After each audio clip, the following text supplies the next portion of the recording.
실패하면 반역, 성공하면 혁명 아닙니까? 어디서 많이 들어봤죠? 서울의 봄, 요즘 1,000만 관객 달성했다고 하더라고요. 화제의 영화에 나오는 명대사입니다. 저는 아직 보지는 못했는데 실제 1979년 12월 12일에 일어난 신군부 세력의 반란 사건을 다루고 있어서인지 많은 사람들이 극장가에 몰려가고 있다라고 해요. 근데 여러분, 한국 역사에서 12.12 사태보다 더 중요하고 의의가 깊은 날들이 많이 있죠. 그 중에 하나가 1945년 8월 15일 어떤 날이죠? 광복절이 있습니다. 그죠? 35년간 일본 제국주의 압제에서 벗어나 나라의 주권을 되찾은 역사적인 날이죠. 하나님께서 죄와 마귀 율법의 종노릇하며 고통스럽게 살아가던 사람을 구원하시기 위해서 그의 아들 예수를 이 땅에 보내셨건만 정작 많은 사람들은 이날의 의미를 자주 잊은 채 기쁨과 감사를 표하기는커녕 아무 일 없다라는 듯이 그냥 살아가고 있고요. 심지어 어떤 사람은 이 성탄절을 다른 공휴일들과 똑같이 자기 시간으로 즐기며 살아가는 일들이 너무나 많아요. 성탄절의 주인공은 어디까지나 아기 예수이시고 우리가 그분을 향해서 두 손 들고 찬양과 감사와 영광을 돌리는 것이 마땅한데 세상 사람들은 물론이고 심지어 신자조차도 이날을 그냥 공휴일처럼 여겨요. 연인과 함께 보내는 시간, 가족과 함께 보내는 시간, 예배는 고사하고 예수님께 감사를 표하지 않는 그런 날들을 보내고 있는 것이죠. 그러면 여러분은 어떠신지, 성탄절을 보내는 이 시점에서 여러분의 마음은 지금 어떠하신지, 예수님의 오심을 기념하는 성탄절을 어떻게 보내고 계실 계획이신지. 여러분들, 오늘 본문을 보면 예수님의 성육신 사건과 예수님이 이 땅에 보내신 목적, 그 목적에 대해서 두 가지를 설명하고 있습니다. 오늘 이 시간 예수님의 성육신 사건과 이 성육신의 목적, 예수님이 이 땅에 오신 이유가 뭔가, 목적이 뭔가, 이 두 가지를 차례대로 살펴보고 오늘 성탄절날 우리가 정말 하나님 아버지께 두 손 들고 감사와 찬양과 영광을 돌리는 온전한 성탄절로 보내시기를 주님의 이름으로 축원해 드립니다. 먼저 예수님의 태어나심, 예수님의 성육신 사건에 대해서 좀 생각해 봅시다. 본문 4절을 보실까요? 본문 4절을 보면 때가 참에 하나님이 그 아들을 보내사 여자에게서 나게 하시고 율법 아래에 나게 하신 것은 이라고 하였는데, 이처럼 하나님은 그의 아들이신 예수를 여자에게서 나게 하셨대요. 즉 동정녀 마리아에게서 나게 하사 우리와 똑같은 사람이 되게 하셨다라고 말씀하고 있는 거죠. 근데 이처럼 하나님이 그의 아들 예수를 동정녀 마리아의 몸에서 나게 하신 그 때를 두고, 그 시간을 두고 바울은 특별히 무엇으로 표현하느냐? 때가 참에라고 표현하는 거예요.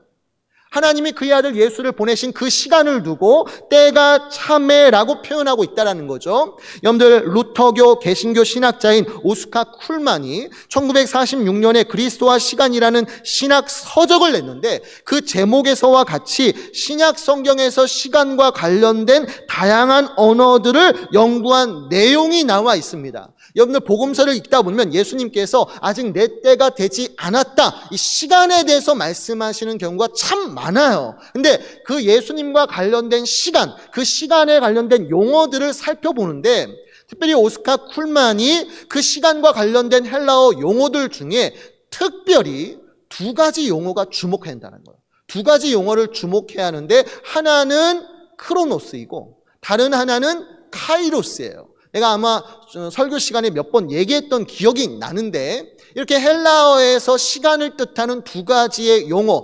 크로노스와 카이로스가 있다라는 거죠. 근데 둘 다 시간이라는 의미를 가지고 있지만 좀 더 자세히 들여다보면 약간의 구분이 할 점 있어요. 차이점이 있는데 앞에 크로노스라는 것은 일반적인 시간의 흐름을 말해요.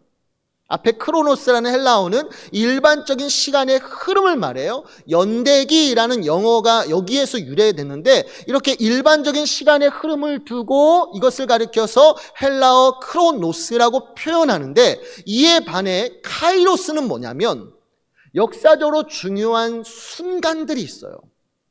역사적으로 중요한 순간들이 있는데 그 시간들을 가리켜서 헬라어로 뭐라고 말하느냐? 카이로스라고 말하는 거예요. 그러니까 크로노스는 양적인 시간인 반면에 카이로스는 어떻게 보면 질적인 시간을 말해요.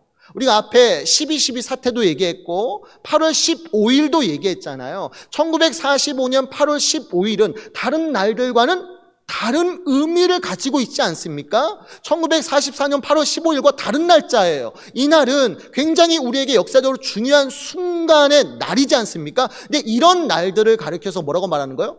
카이로스로 표현하는 거예요.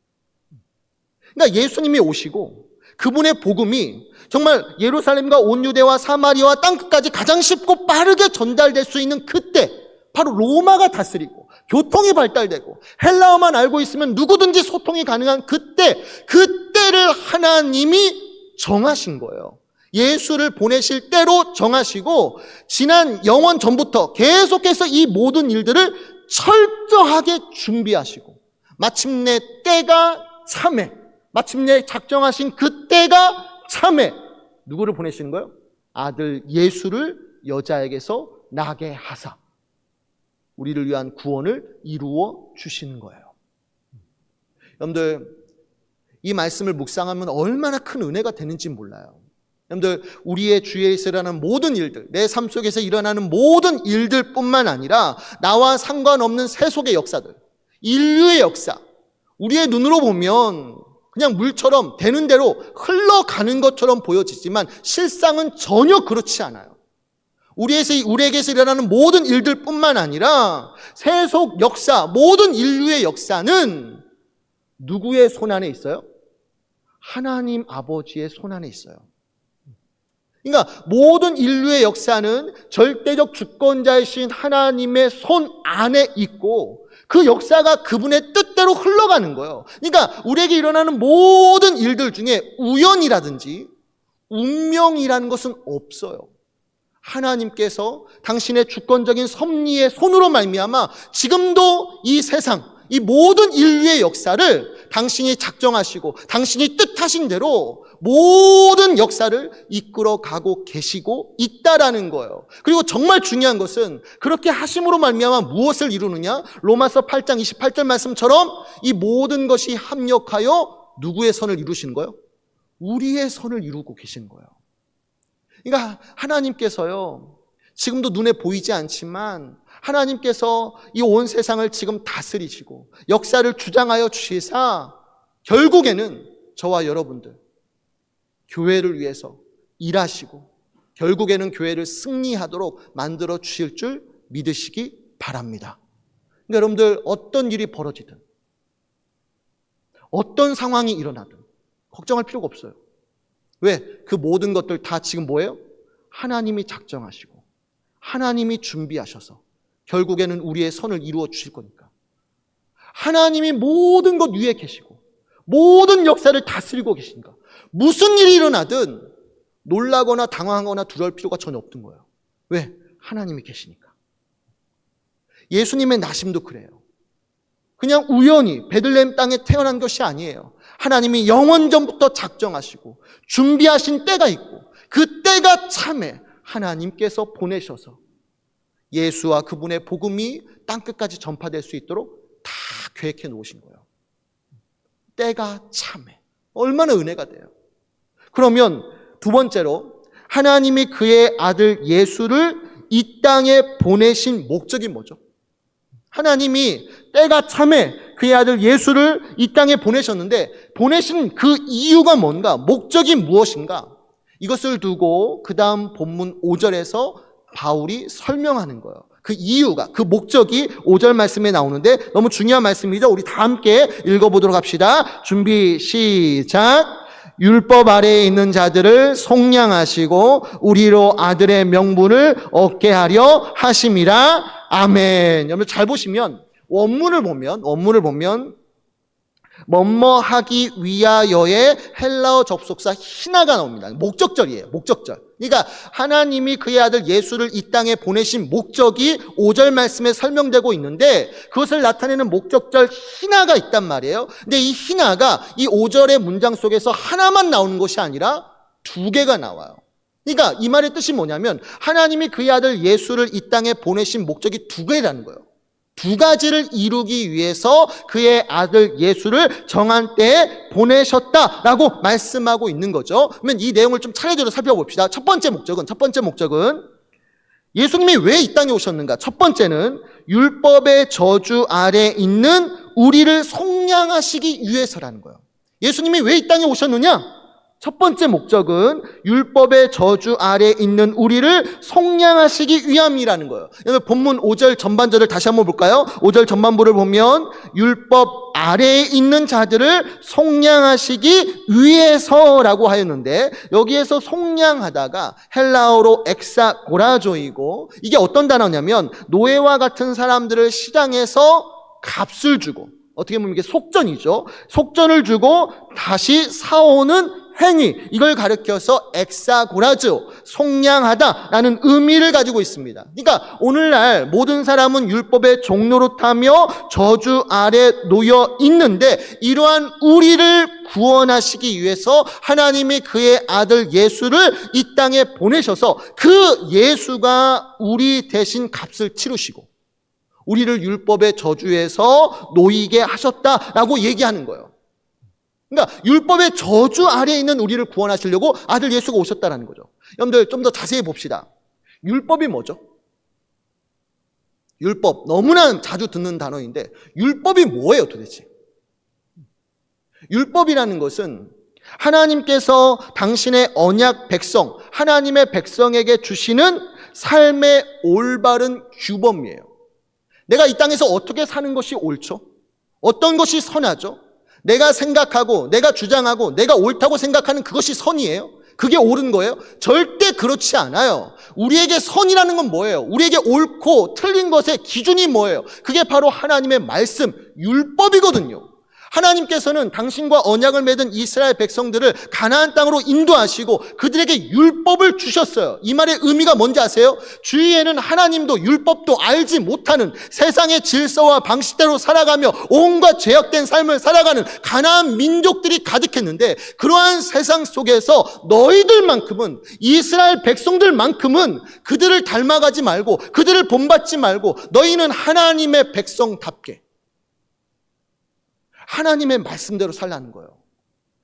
근데 그 삶의 규범, 우리가 이 땅에서 어떻게 사는 것이 하나님의 백성다운 삶인가, 그걸 나타내는 규범, 그게 바로 율법이에요. 율법의 대표적인 게 뭐죠? 십계명이에요. 10마디의 계명 아닙니까? 근데 이 십계명은 유대 백성들, 이스라엘 백성들뿐만 아니라 오늘 여기 있는 저와 여러분들도 반드시 지켜야 할 계명이에요. 그게 율법이에요. 나는 죄인 중에 괴수다라고 죄인 중에 가장 악한 사람이 바로 나라고 고백하고 있어요. 그러니까 바울은 율법을 사랑하고 율법을 지킴에 있어서 누구보다 열심을 내던 사람이지만 정작 그조차도 율법을 온전히 지키지 못하는 나야말로 율법의 저주와 정죄 아래 놓인 죄인이다. 그래서 죽을 수밖에 없는 비참한 존재이다 라고 분명히 말하고 있는 거예요. 그러면 우리가 이러한 율법의 저주에서 놓여 죽을 수밖에 없는 비참한 존재들인데 그럼 우리가 어떻게 하면 구원받을 수 있죠? 그래서 하나님이 그의 아들 예수 그리스도를 이 땅에 보내시는 거예요. 하나님이 그의 아들, 하나님은 이처럼 율법의 저주 아래 놓여 죽을 수밖에 없는 우리를 구원하시기 위해서 그의 아들을 어디 아래? 율법 아래 나게 하셨다는 게 그런 뜻이에요. 여자에게서도 나게 하시고 율법 아래에도 나게 하셨다는 게 무슨 뜻이에요? 율법의 저주 아래 있어 죽을 수밖에 없는 우리를 구원하시기 위해서 그 아들이 율법 아래 나게 하셨어요. 즉 율법을 지킬 자로 되어 주신 것이죠. 그러면서 뭐예요? 우리 대신 이 땅에 살아가면서 우리 대신 우리가 지켜야 할 모든 율법의 계명을 누가 대신 지켜주시는 거예요? 예수님이 지켜주시는 거예요. 율법의 저주 아래 놓여있는 우리를 구원하시기 위해서 아들 예수가 율법 아래에 태어나시고 이 땅에 살면서 우리 대신 하나님의 모든 계명의 말씀을 1.1획도 빠뜨리지 아니하고 다 완벽하게 지켜 행해 주심으로 말미암아 우리의 구원에 필요한 모든 구원의 의를 온전히 이루어 주셨다라고 바울은 외치고 있는 거예요. 예수님의 예수님이 우리 대신 율법을 지켜주시는 그 의로 말미암아 내가 하나님 앞에서 의롭다함을 얻게 되어졌다라고 얘기하는 거예요. 그러니까 율법의 저주와 정죄 아래 놓여있는 우리들, 그러한 우리 대신 예수님이 모든 계명의 말씀을 다 지켜 행해 주셨고 그 의를 믿음과 성령을 통해서 우리에게 값없이 전가하여 주셨기 때문에 우리가 하나님 앞에서 의롭다 칭함을 받아 하나님 나라에 들어가 영생을 누리게 되어졌다라는 것이죠. 그러니 여러분 얼마나 감사해요. 여러분들이 죄 가운데 넘어져도 율법 시험에 날마다 낙제하여도 하나님은 이미 여러분에게 뭘 주셨어요? A학점 주셨어요. A학점 받으셨어요. 이미 구원 받으신 거예요. 물어봅시다. 이제 어떻게 살아야 돼요? 내 마음대로 살 거야. 이미 A학점인데 뭐 이미 A학점 받았는데 뭐가 두려워? 내 마음대로 살 거야. 어떻게 A학점 받은 사람이, 값없이 은혜로 A학점 받은 사람이 그런 말을 해요? 어떻게 자기 마음대로 살려고 해요? 예수 그리스도의 은혜로 A학점 받으셨으면 더 예수님 따르면서 사셔야죠. 받은 은혜 감사하면서 부족하지만 마음을 다하고 목숨을 다하고 뜻을 다하고 힘을 다하여서 하나님을 알고 사랑하며 그분의 뜻대로 순종하기를 기뻐하는 저와 여러분들 되시기를 주님의 이름으로 축원해 드립니다. 두 번째 목적은 간단해요. 예수님이 이 땅에 오신 두 번째 목적은 바로 우리로 아들의 명분을 얻게 하시기 위함이에요. 두 번째 목적은 우리로 아들의 명분을 얻게 하시기 위함이다 라고 얘기하는 거예요. 본문 5절 후반절을 보시겠어요? 후반부를 보면 우리로 아들의 명분을 얻게 하려 하심이라 라고 했는데 여기에서 아들의 명분이 나오죠. 이 아들의 명분이 헬라어로 휘오데시아예요. 히오데시아인데 이 단어가 본래 뭐냐면 양자 삼음을 의미해요. 아들의 명분이라고 했을 때 이것이 헬라어로 휘오데시아이고 본래 양자 삼음을 의미합니다. 그러니까 예수님은 우리 대신 모든 율법의 말씀을 대신 지켜주시고 마지막에는 십자가에 달려 죽기까지 순종하심으로 말미암아 어떻게 하시는 거예요? 우리는 원래 마귀에 속한 사람들이잖아요. 마귀 새끼들이죠. 정확히 말하면 마귀의 자식들이죠. 우리는 태어날 때부터 죄를 지은 죄인이기 때문에 죄의 영역에 속한 신, 그게 마귀거든요. 우리는 태어날 때부터 마귀에게 속한 사람이에요. 더 직설적으로 말하면 저나 여러분이나 마귀의 자식들이죠. 근데 이러한 우리가 이 땅에 오신 예수 그리스도의 그 의를 전가받아 그 예수님이 하신 일로 말미암아 마귀의 자식이었던 우리가 어디에 입양되는 거예요? 하나님의 자녀로 입양되는 거예요. 하나님의 자녀로 양자 삼음을 당하는 거예요. 마귀의 자식이었던 우리가 하나님의 아들, 딸로 입양이 되어서 지금은 하나님의 자녀로서 영생을 누리게 되어졌다라고 분명하게 말씀하고 있는 거예요. 물론 어떤 사람은 이게 믿기지 않을 수도 있어요. 정말 내가 하나님의 자녀가 되었나?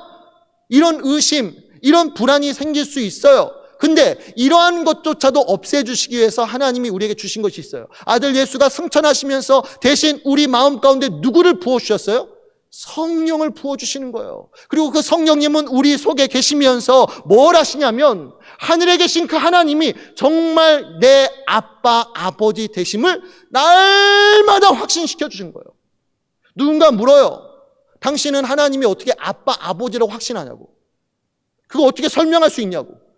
도대체 하나님의 존재 자체도 나는 믿기지 않는데 당신은 하늘에 계신 하나님이 더 나아가서 그분이 나의 아빠, 아버지 되신다라고 얘기를 하는데 도대체 그거 어떻게 설명할 수 있냐고. 근데 여러분 그걸 어떻게 설명하죠? 설명 못해요. 근데 참 신기한 건 뭐냐면 그럼에도 불구하고 하나님이 나의 아버지 되심을 내가 믿어지는 거예요. 그게 이상한 거예요. 설명은 못하겠는데 하나님이 내 아빠, 아버지 되심이 이상하리만큼 그게 믿어지는 거예요. 그게 받아지는 거예요. 정말 하나님이 나의 아버지가 되어주셔서 눈에 보이지는 않지만 늘 나와 함께 계시며 나를 지켜주시고 돌봐주시는, 나를 무한히 사랑하여 주시는 내 아빠, 아버지셔. 설명은 할 수 없지만 이게 마음속에 받아들여지고 이게 마음속에 믿어지는 역사가 일어나는 거예요. 나도 설명을 못하겠어요. 근데 하나님이 내 아버지 되신 건 내가 믿어. 근데 이런 역사가 어떻게 일어나죠? 바로 예수님이 보내주신 그 성령님께서 우리 마음속에 들어오셔서 하나님이 아버지 되심을 믿어지도록 만들어 주시는 거예요. 그리고 하나님의 자녀이면 또 뭐예요? 하나님 나라를 유업으로 받을 것을 확신하고 소망하게 되어지는 것이죠. 여러분들, 하나님이 나의 아버지 되심을 확신하셔요? 확신하셔요? 정말 하나님이 내 아버지처럼 살아계시고 나를 사랑하고 계신다는 거 확신하십니까? 그 누가 확신시켜 주죠? 성령님께서 그렇게 하시는 거예요. 감사하셔야 돼요. 이거 다른 사람에게 주신 은혜가 아니에요. 여기 있는 저와 여러분들에게 주시는 아주 특별한 사랑이고 은혜예요. 어떤 누구에게도 이런 은혜를 허락하지 않으셔요. 우리에게. 이상하게 그게 믿어져. 성령님이 그렇게 역사하시는 거죠. 여러분들, 영화 배너, 지난주에도 설명했지만 로마 시대의 주인공이 친구의 모함을 받아 누명을 쓰고 비참한 노예가 되잖아요. 로마 군함 가장 밑바닥에서 족쇄에 채워진 채 노를 젓게 되어지는데 어느 날 전투가 일어나고 이 배너가 로마 장군, 최고 장군의 생명을 살리게 돼요. 노예였던 그가 로마 장군의 생명을 살리게 되죠. 그러자 장군은 즉시로 자기의 반지를 뺍니다. 손가락에 있던 인장 반지를 빼서 배너의 손가락에 끼워주는 거예요. 그리고 그 자리에서 그를 자기의 양자로 삼아주는 놀라운 기적 같은 일이 벌어집니다. 좀 전까지는 가장 낮은 노예의 신분이었고 사람들이 괄시하고 멸시하고 채찍질을 맞았는데 이제는 장군의 아들이 되는 권세를 갖게 된 거예요. 그러자 그 순간 그의 처우와 상황이 달라져요. 이제까지는 깔보고 무시했던 많은 병사들과 장군들이 있었는데 그 장군의 아들이 되는 순간, 그 자격과 권세를 얻는 순간 어느 누구도 배너를 무시할 수 없어요. 함부로 이길 수 없는 거예요. 그 앞에서 예의를 차리는 거죠. 왜? 로마 장군의 아들이 됐으니까. 근데 여러분, 오늘날 우리에게 이와 같은 기적이 일어나는 거예요. 하나님의 자녀가 된다라는 거, 예수 그리스도를 믿어 하나님의 자녀가 된다라는 것은 이보다 훨씬 더 놀라운 거예요. 하나님이 누구예요? 대통령? 로마 장군? 어디다 비교해요 지금? 하나님을 지금 어디다 비교해요? 하나님은 절대적인 주권자이시고 만유의 주가 되시고 창조주 아니십니까? 근데 내가 그분의 아들, 딸이 되었다라는 거. 그러니 세상이나 또 세상의 신인 악한 마귀가 우리를 함부로 건들 수 있어요? 못 건드려요. 하나님이 허락하시지 않는 한 우리의 털끝 하나조차도 악한 자 마귀가 건들 수 없음을 믿으시기 바랍니다. 왜? 나는 창조주 하나님의 아들, 딸이니까. 그 권세가 지금 내게 임한 거예요. 누구 때문에? 예수 그리스도 때문에. 우리 서로 한번 바라보면서 환한 미소로 한마디만 할까요? 한마디만 합시다. 서로 바라보면서 환한 미소로 까불지 마. 농담이야. 진짜 하지 마시고. 진짜 근데 한번 손을 얹고 한번 얘기할까요? 손을 얹고 자기 손에 얹고 나는 하나님의 자녀입니다. 내 뒤에 하나님이 버티고 계십니다. 뭐가 두려워요? 뭐가 두렵냐고요? 내가 하나님의 자녀인데 내 뒤에 지금 하나님이 버티고 계시는데 뭐가 두려워요? 여러분들, 우리 인생사가 많은 어려움과 고난들이 있겠지만 내 뒤에 지금 하나님이 버티고 계시고 내가 하나님의 자녀임을 확신하신다면 놀라거나 두려워하지 마시고 하나님 바라보면서 기도하시고 끝까지 믿음의 길을 걸으셔서 마침내는 승리하시기를, 마침내는 복과 은혜를 누리시기를 주님의 이름으로 축원해 드립니다.